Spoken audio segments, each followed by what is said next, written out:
Hari ketiga pencarian korban longsor di Petung Kriono, Pekalongan, Jawa Tengah kembali menemukan satu jenazah dari lokasi tanah longsor. Saat ditemukan, posisi korban berada 200 meter dari rumah sekretaris desa Kasimpar yang menjadi tempat berlindung beberapa warga dari guyuran hujan yang disertai petir.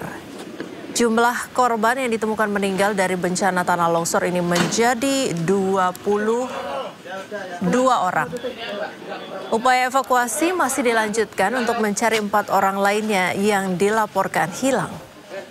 Dalam upaya mengevakuasi korban hilang, Basarnas melakukan perluasan area pencarian dan menerjunkan sekitar 1.200 personel yang dibagi ke beberapa titik longsor.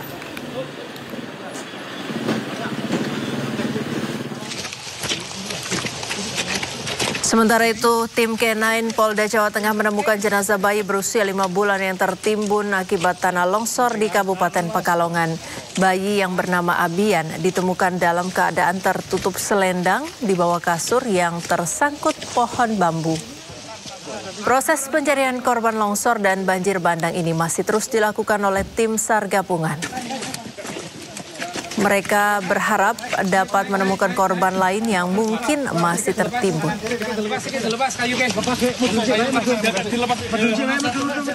Sementara itu, Menteri Koordinator Bidang Pembangunan Manusia dan Kebudayaan Menko PMK Pratikno memastikan tanggap darurat bencana longsor di Kabupaten Pekalongan, Jawa Tengah berjalan dengan baik. Menurut Menko PMK, fokus pemerintah adalah pelayanan selama tanggap darurat di pengungsian. Sementara pasca bencana, pemerintah harus menyiapkan hunian sementara dan tetap.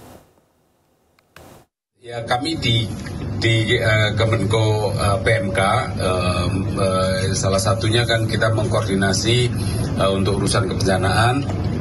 Jadi sejak kejadian kemarin kami di Kemenko PMK bersama dengan BNPB sudah ke lapangan, ada deputi ke lapangan, terus kemudian ada staf sus juga, ada staf ahli, kita juga ke lapangan untuk menjamin bahwa tanggap darurat bisa berjalan dengan baik. Jadi kita harapkan ini segera sejauh ini tanggap darurat berjalan dengan baik, tapi pasca itu kan masih banyak hal yang harus disiapkan ya. Seperti biasa kita harus memikirkan pelayanan selama tanggap darurat di pengungsian dan lain-lain, tapi setelah itu kita harus memikirkan hunian sementara, hunian tetap dan lain-lain. Itu sudah menjadi standar kami dan BNPB sudah bergerak sangat cepat di lapangan bersinergi dengan KL dan Pemda.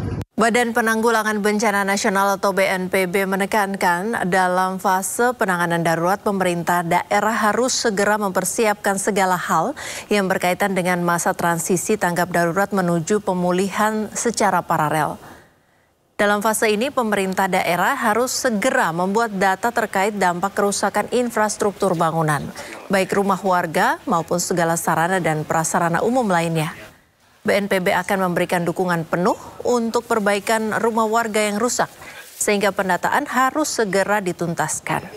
Sedangkan untuk perbaikan infrastruktur seperti jembatan yang rusak, BNPB meminta dukungan kepada TNI dan Polri untuk membangun jembatan darurat. Sebetulnya waktunya tidak dibakar. Dilaporkan ke Bupati tadi ada infrastruktur yang rusak, dari kepala desa juga terkait dengan jalan-jalan yang longsor, ini terus dibersihkan. Kita datangkan alat-alat berat dari luar daerah Pekalongan, ada jembatan-jembatan yang putus, kita laksanakan jembatan darurat, ada beli dari pemerintah provinsi Jawa Tengah maupun dari TNI, dari Kodam 4, ada Bapak Pangdam juga di sini.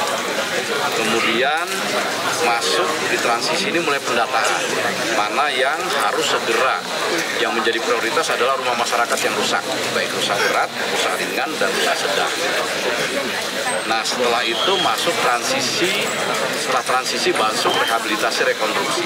Tadi juga saya sudah menyampaikan kepada pemerintah Kabupaten Pekalongan supaya dibuat segera rencana rehabilitasi rekonstruksi pas